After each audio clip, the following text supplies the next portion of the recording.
Right now, somewhere in the world, someone just lost their job. Someone just got betrayed by a person they trusted. Someone is watching everything they built fall apart.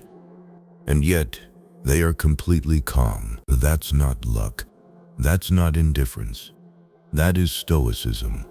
Today I'm going to give you 10 principles from the great Stoic philosopher Epictetus. Principles so powerful that once you truly understand them, almost nothing life throws at you will be able to shake you. Stay until the end, because Principle 10 might be the one that changes everything. Principle 1. Firm purpose. Imagine trying to sail a ship with no destination. Every wave pushes you somewhere different. Every storm sends you somewhere new. That is exactly what your life looks like without a firm purpose. Epictetus said, "The greater the difficulty, the more glory in overcoming it." Purpose is not a luxury. It is your anchor. It is what keeps you steady when the world is doing everything it can to drag you under. Your purpose isn't just your career goals. It's who you decide to be, what you refuse to compromise on, what you are willing to suffer for. Find that, write it down, and suddenly, every challenge in your life becomes a stepping stone instead of a roadblock. Principle 2. Guard your mind. Here's something nobody tells you. Your mind is not a passive receiver. It is a weapon. And right now, every scroll, every argument, every toxic person in your life is trying to grab that weapon and point it against you. Stoicism teaches us that our emotions come from our thoughts, not from events themselves. That means you have a choice in every single moment. You can let outside noise invade your mind, or you can stand at the gate and decide what gets in. Start small. Set one clear goal per day and accomplish it. That tiny victory trains your brain to trust itself. Limit what you consume. Choose your conversations carefully. Guard your mental space the same way you'd guard your home. Principle 3. Handling criticism. Let me ask you something. How much of your energy, your actual life force, have you wasted being upset about what someone said about you? A comment, a look, a judgment. How much? Epictetus was clear. You cannot control what others say or think, but you can completely control how much weight you give it. The moment you understand yourself deeply, your values, your intentions, your why, other people's words stop landing like punches. They become background noise. That doesn't mean ignore all feedback. Some criticism is gold. Learn to separate the useful from the noise. Take what helps you grow, discard the rest, and keep moving forward with your head high. Principle 4. Transform offense. Someone disrespects you. Someone dismisses your work. Someone says something cruel. Your blood boils. Here is the Stoic move, and it takes real strength to do it. Epictetus taught that it is never the event that hurts you. It is how you think about the event. The offense only has as much power as you choose to give it. That is not weakness.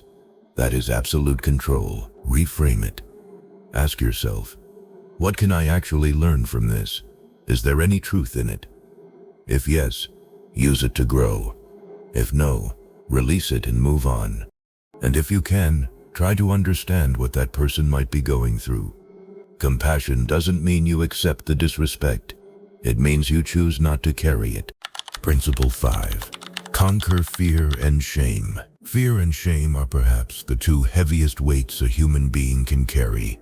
And here is the truth that Stoicism reveals. You put them there. You assign them their meaning. That is not a criticism. That is liberation. Because if you created the weight, you have the power to put it down. Fear grows in the dark, so shine a light on it. Name exactly what you are afraid of. Break it down into specifics. You will find, almost every time, that the fear is smaller than you thought once you look it directly in the face. As for shame, confront your past mistakes, extract the lesson, and then let it go. You are not your worst moment. You are what you choose to become next. Forgive yourself and move. Principle 6. Anticipate obstacles. Here is something the most resilient people on earth have in common. They expect things to go wrong, not because they are pessimists, because they are prepared. The ancient Stoics practiced something called premeditatio malorum, the premeditation of difficulties. Before any important moment, they would mentally rehearse everything that could go wrong and how they would respond. When the challenge actually appeared, they were ready. Before your next big meeting, your next big conversation, your next big moment, spend 5 minutes visualizing the obstacles. Think through your responses. You won't be caught off guard, and you won't be thrown off balance. Principle 7. Inner strength and response. Epictetus said it plainly and powerfully. It is not what happens to you, it is how you respond to it that defines you. True inner strength is not about never feeling pain. It is about choosing your response, even when you are in pain. Between what happens to you and your reaction, there is a gap. And in that gap is everything. Your freedom, your power, your character. Build that gap through mindfulness, through practice, through deliberately choosing the higher response every single day. The more you practice, the wider the gap becomes. And one day you'll realize that very little can truly disturb your inner world anymore. Principle 8. Focus on what you control. This might be the most practical Stoic principle of all. There are things within your control, your thoughts, your effort, your attitude, your choices.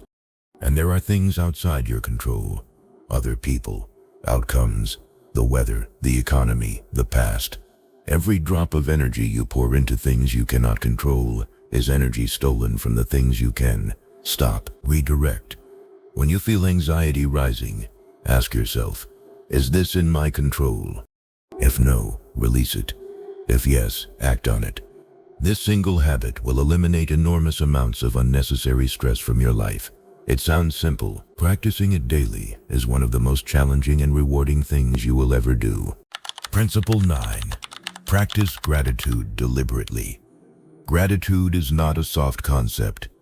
In Stoic philosophy, it is a practice of radical honesty, an acknowledgement that in spite of everything, there are things in your life worth protecting, worth fighting for, worth showing up for. The Stoics practiced something called negative visualization, imagining life without the things they valued most. Not to be morbid, but to wake themselves up to what they already had. Try this tonight. Think of 3 things in your life, just 3, that if they were taken tomorrow, you would be devastated to lose. Now hold them in your mind with genuine appreciation. That is real gratitude, and it is a direct path to inner peace. Principle 10. Live according to nature. And here it is, the principle that holds all the others together. Epictetus believed that we are all part of something larger than ourselves, a universe governed by reason, and our highest purpose is to live in harmony with that reason. What does that mean in practice? It means living aligned with your values, not your impulses. It means acting in ways that you would be proud of when no one is watching. It means contributing to the people around you, not just taking.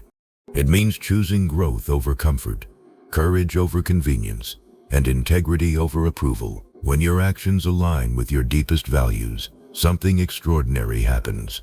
The noise of the outside world fades. Other people's opinions stop mattering so much. You find a kind of quiet confidence that no external event can shake. That is what Stoicism is truly about. That is the unshakable life. 10 principles, each one a tool. Together they are armor. Stoicism doesn't promise you a life without pain. It promises you something better, a life where pain cannot own you, where chaos cannot control you, where other people's actions cannot determine your peace. That is not a small thing. That is everything. If this video helped you, drop a comment with the principle that hit you hardest. Subscribe if you want more content like this, and share this with someone who needs it right now. You probably already know who that is. I'll see you in the next one.